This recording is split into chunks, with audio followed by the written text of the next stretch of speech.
वाट लागून गेली वाट. हो, लग्न जमवणाऱ्या दलालांनी स्लॅब टाकले. सध्या सगळ्यात तेजीत धंदा आहे लग्न जमवले. लय पैसा ना आलाय का ते पोरीच्या बापाला बोलून देत नाहीत.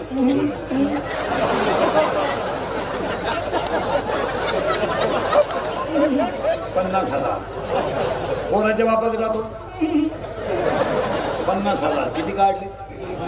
1,00,000. रविवारी लग्न झालं, सोमवारी खंडोबा झाला, मंगळवारी नवरी जे गेली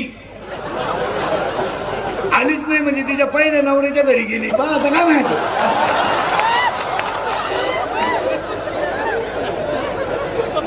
याला विचारलं काय झालं, नशिबाचा भाऊ. अरे काय झालं, हा विनोद नाहीये. याला ज्ञानच पाहिजे. काय मजा